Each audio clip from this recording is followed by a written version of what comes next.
Chat in the Electric Lounge is powered by SECO Energy, an electric distribution cooperative serving over 260,000 members across parts of 7 Central Florida counties. For more information about us, visit secoenergy.com.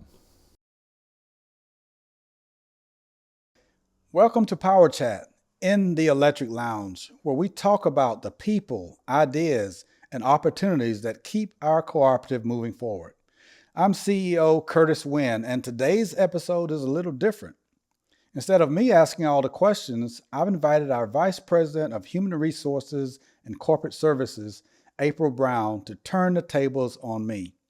She's going to ask some questions that explores my 40-plus year journey, but also the career opportunities and leadership lessons available in the industry today. April, welcome to the Electric Lounge. Thank you, Curtis. I'm so excited to be here and excited to talk about the careers in the energy industry today. Thank you for being here, April. The energy industry today offers a wide range of exciting career paths, from traditional roles like line workers, engineers, and system operators, to new opportunities in renewable energy, sustainability, cybersecurity, and data analytics. Over the past decade, the industry has shifted from focusing mainly on power generation and distribution to becoming a tech-driven field centered on clean energy, digital innovation, and sustainability. What was your very first job, and how did it shape your desire to work in the energy industry? Well, my very first job in the industry was as a truck washer. Something that was just happened to fall in my lap, I guess you could say. And I was not only a truck washer, but I got a chance to work also in the warehouse as a part-time clerk. And it shaped my interest in the industry because having that job and having the exposure to the co-op just really got my wheels turning. I became very intrigued about what the co-op is, what it does. Had never spent a lot of time thinking about the electric co-op, the people who actually provide power and bring lights to our house, and the folks who do it. The skills that they have to be able to make all of this happen was just, it kind of blew me away. It just got my wheels turning, and I was, from that point, it got me thinking, well, what a great opportunity and what a place to have and to start a career. And I just got kind of intrigued and attached to it from there. Nice. So what initially motivated you to apply for a position at your local cooperative while you're still in high school? Yeah, well, it sort of fell into my lap. One of my high school teachers, who was also our guidance counselor, came to me and encouraged me to go and apply. She knew the general manager at that time. Her husband was my baseball coach. And as a high school student, I was very much into sports, and she was an avid sports supporter. And she had a real strong interest in me, not only as a student, but as an athlete, but also as a person. So that she sort of bridged the gap, or bridged the highway for me to get involved and go and apply. I went and applied and got the job. It was a part-time job, but one of the best part-time jobs you could have in Graceville, Florida. So, yes, wow. Excellent opportunity. Nice. What aspects of our industry, the electric cooperative industry, sparked your interest at such a young age? Yeah, well, again, just bringing electricity. The whole aspect or prospect of being able to work at a place where they provide power and they provide lights that go to your house, and understanding that business, it just really became more and more of an interest of mine.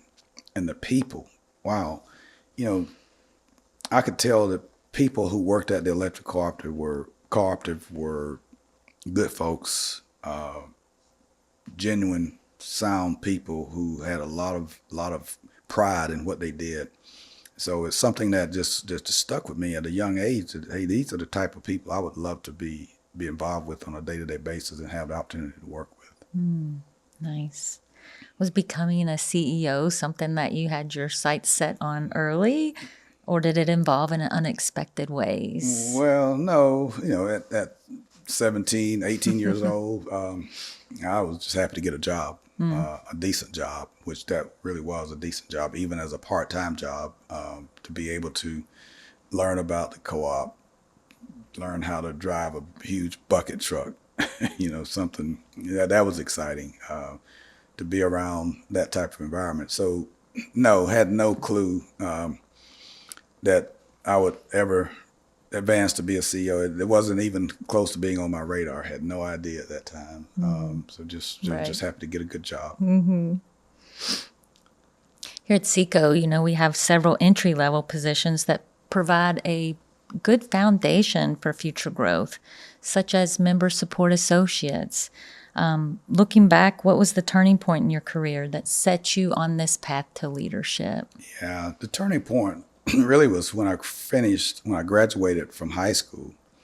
I went in to talk with our general manager at the time and asked him if he would consider hiring me full-time as a line technician, a junior line technician, so that I could learn that trade, progress, and be a top-notch lineman. And to my surprise, he said, no, I won't give you that job. And he further went on to tell me what his plan for me was. He said, I think you should consider going to college. And that surprised me. And he went on to tell me about another opportunity that he was about to create that had never been at the co-op before, and that was a nighttime dispatcher role. At that point in the cooperative's progression, they did not have anyone after 5 o'clock at the co-op who answered the telephones if there was a power outage. And he was ready to make that change, and the timing was perfect for me to go into his office at that time, and he offered that job to me. And obviously I said, yes, I'll take that job. Yeah. And he said, you can also go to college. The cooperative will pay your tuition. Nice. I said, wow, what a deal. You're going to give me a full-time job and you're going to also pay for me to go to college. So I took him up on that. I enrolled in college. So as a nighttime dispatcher, the turning point, as you asked me, the turning point was it helped me to start focusing on what my future could look like with a college degree versus just having a craft, which either option I felt would have been great. But so the first couple of years, as you know, in college, you don't have to decide on a major. So having the opportunity to see what things look like at the co-op, I decided to major in business and information systems. And that really started my progression through the ranks at West Florida Electric. And that to me was the critical turning point for me, that the general manager saw something in me that I didn't see in myself and encouraged me to take that route versus the one that I had planned to take. Nice. So how did your formal education and your on-the-job training prepare you to become a CEO? Well, I got a chance to get both. As I mentioned, the opportunity to do both, going to school over 4 years, which that's how long it took me to get my degree from that time, and also get on-the-job training. Even though as a dispatcher, it was more than that, because as that job entails, if there wasn't bad weather, there was a lot of downtime. Not only was I able to study while I was at work, that was not an issue, and make great grades. I was also assigned other tasks at night when everybody left, such as posting meter readings. At that time, we didn't have automated meter reading as we have here at SECO. We had to manually post those, so that taught me a lot about billing and how bills are produced based on the meter readings and how adjustments are made and all of those things. But also it got me into the information systems aspect of what we do at a co-op. You have computers, and those computers needed to be backed up at night. So that was another role that I had, that they empowered me to be in charge of making sure the systems were backed up and doing nighttime jobs that were needed. So those things really got me started for those 4 years. Another thing that really I thought was I needed or wanted during that time was to serve my country and to be in the National Guard. So to add icing on top of the cake, they gave me a sabbatical to take 12 weeks to go to basic training and advanced training and come back and still have my job. Wow. And I just knew at that point, co-ops care about their people in general. I think it was just a chance of a lifetime, and to get that type of support and training prepared me for the next level of my development as a co-op employee. Nice. So what obstacles did you face on your path to becoming CEO, and how did you overcome those obstacles? Obstacles happen, and I'm not exempt. Just to carry that story a little bit further, so once I graduated from college, just before I graduated from college, there was another advancement opportunity to move from a dispatcher to systems analyst with the co-op. That position had been vacated.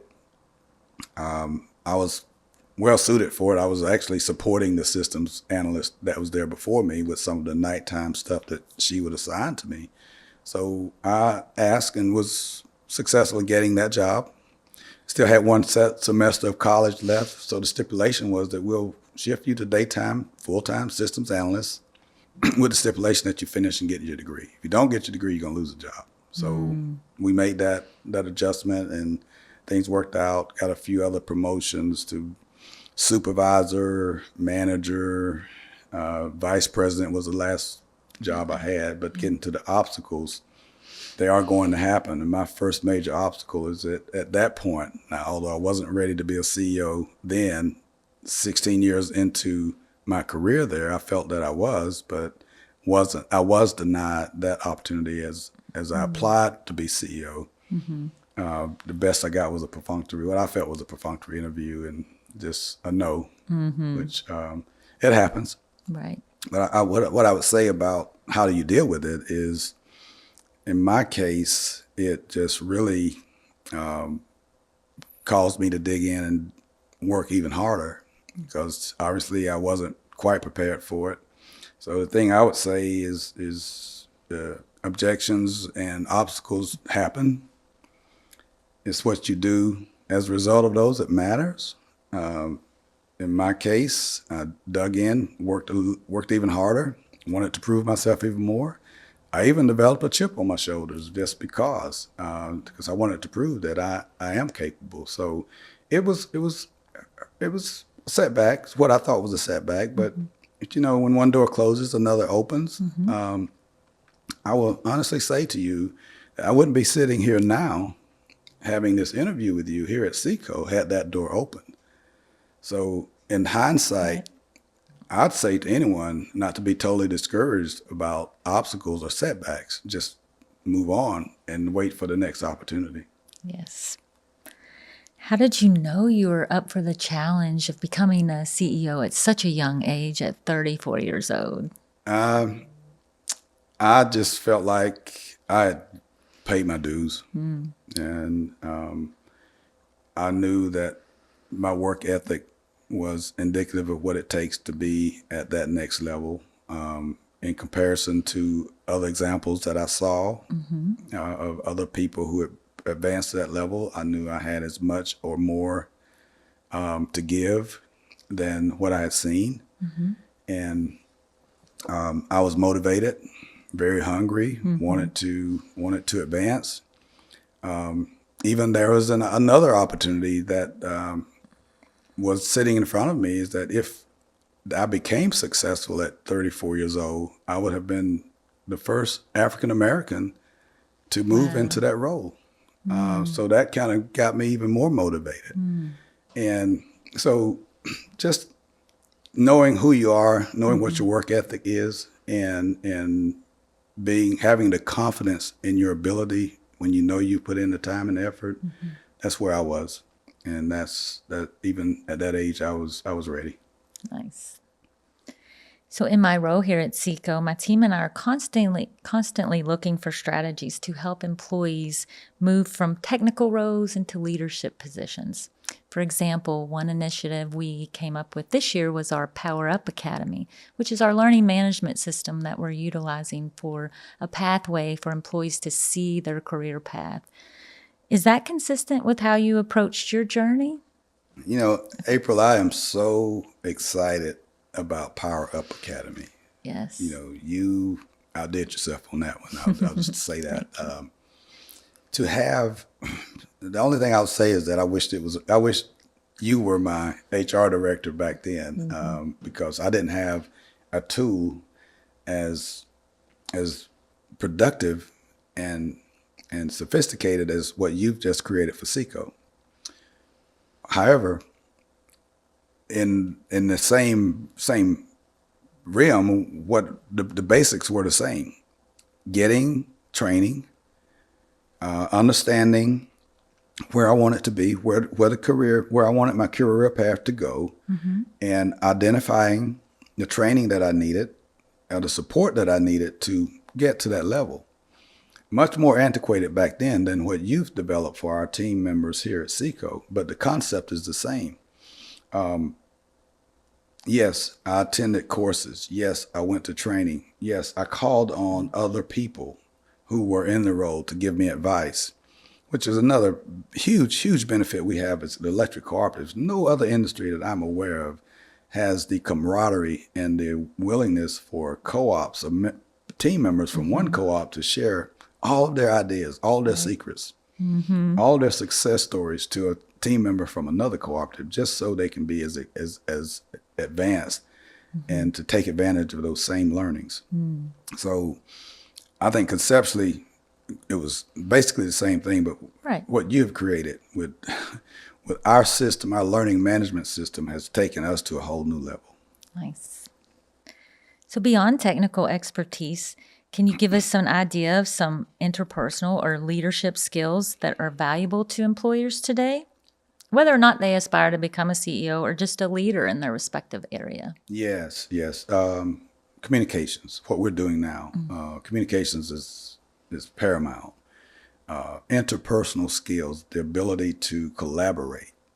We talk about collaboration here at SECO all of the time. We have been intentional about breaking down silos, having cross-functional teams where your department is working with someone in the accounting department who's working with someone in the member services department to get the job done. So to do that, employees have to know how to not only do their craft, do their skills, or do their specific job, but how to communicate and have the interpersonal skills to work with others to get a job done as a team.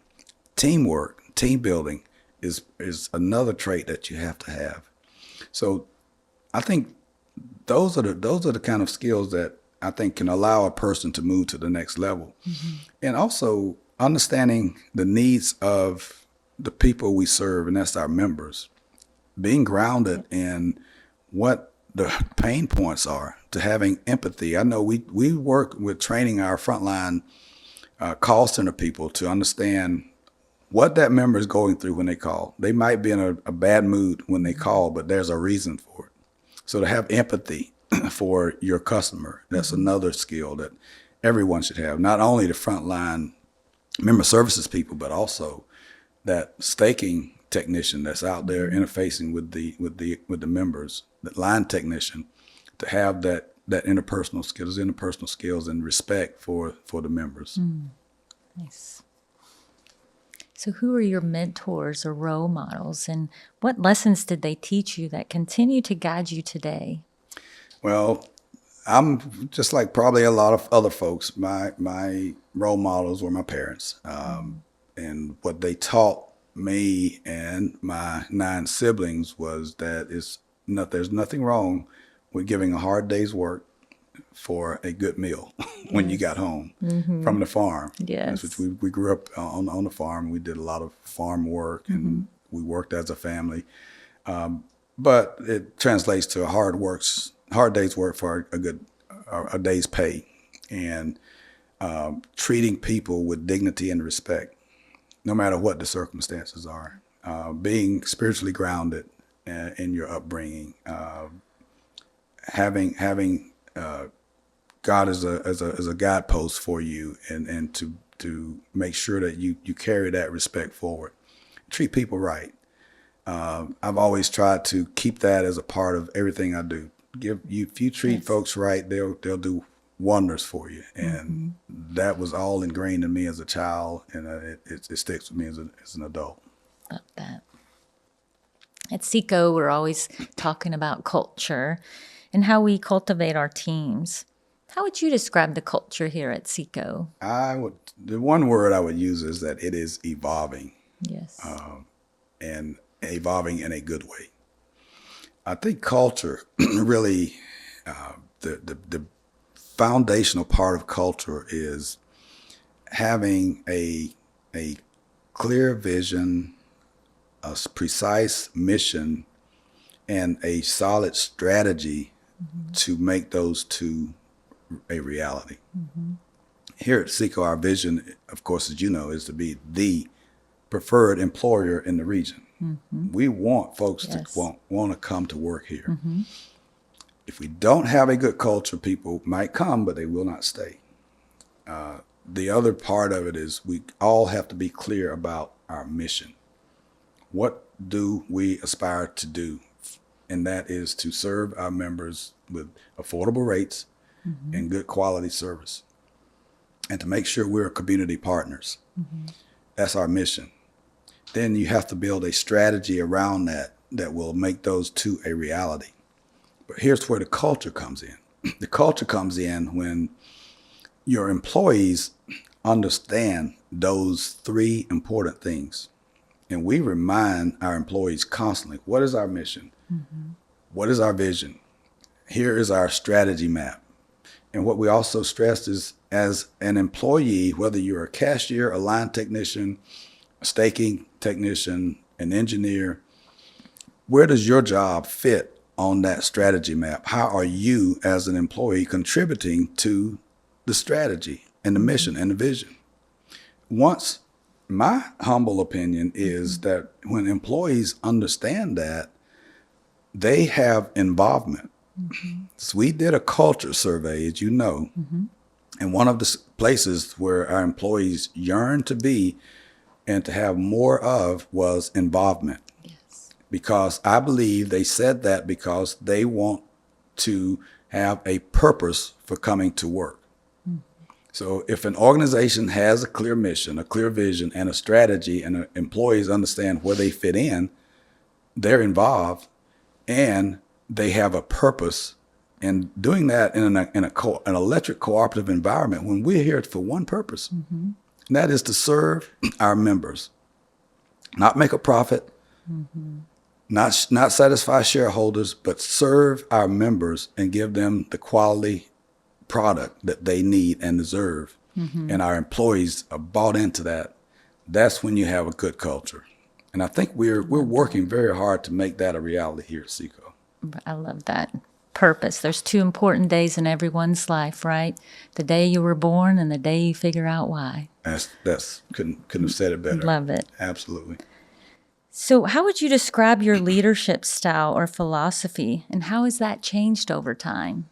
Yeah, well, I think to go back over the years, I have always had felt that you give people, your employees, clear direction, and going back to a strategy, having a clear direction of where we're trying to go as an organization, and helping them to understand how they fit into that, empowering them to do their jobs with the freedom to be creative, with the freedom to suggest things and not think that there are going to be repercussions for coming up with good ideas, and holding us, everybody, accountable.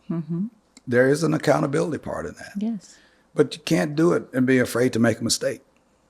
And so those are things that I've always believed, and I still believe it today. Now, as I transition to how it has evolved and how it has changed, and empowering them to do their jobs, and having the freedom to offer suggestions, offer ideas, even make mistakes, but learning from those mistakes. as I move forward to how it has changed, I think I have more of a focus today on developing people, developing talent, and giving employees the opportunity to grow and to understand, to stretch themselves to be even better than they are today, and giving them the tools to be able to do that. So the learning management system that we talked about, Power Up Academy, is a perfect example of how we're putting action behind those words. Yes. So that's how it has changed and evolved. I'm all over developing people right now and making folks better at what they do. So I know this list is going to be long, but if you could pick some, what has been your favorite aspects of your current role here at SECO? There's a lot. It is a long. That could be a very long list. That is a long list. Really, the favorite aspect is really watching how employees are managing the challenges in the industry today. This is a very, very challenging time today in the industry. It is changing so much. The technology is evolving.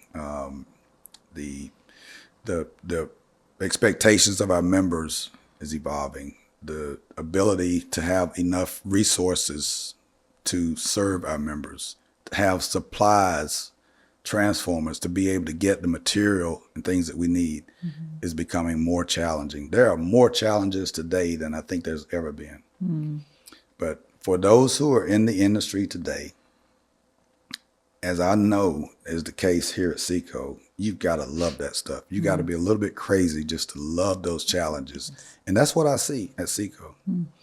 The best example I can give you is Milton. I won't give it our first name, but the last year, everybody knows what Milton was because we don't say the H word here at SECO.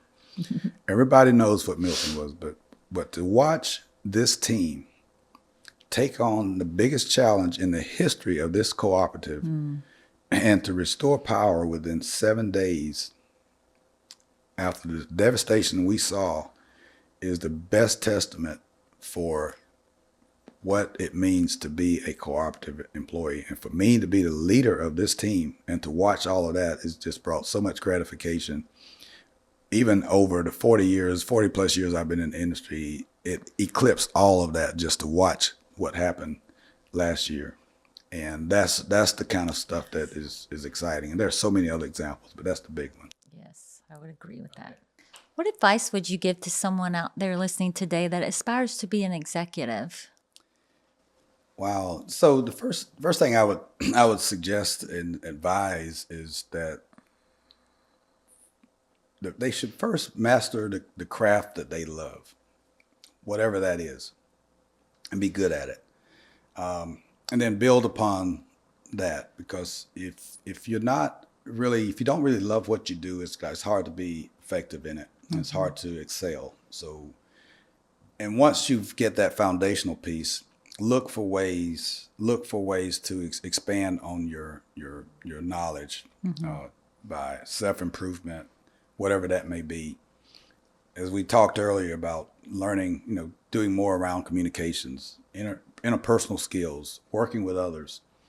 And for that student or that young person that's out there, especially coming up today, we can't get around this thing called artificial intelligence, AI.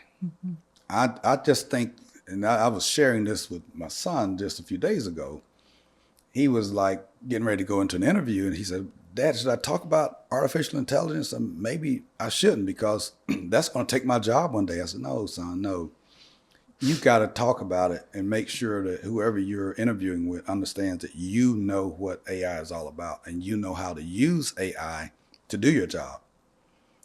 Artificial intelligence is not going to replace people. It's going to replace people who don't know how to use artificial intelligence.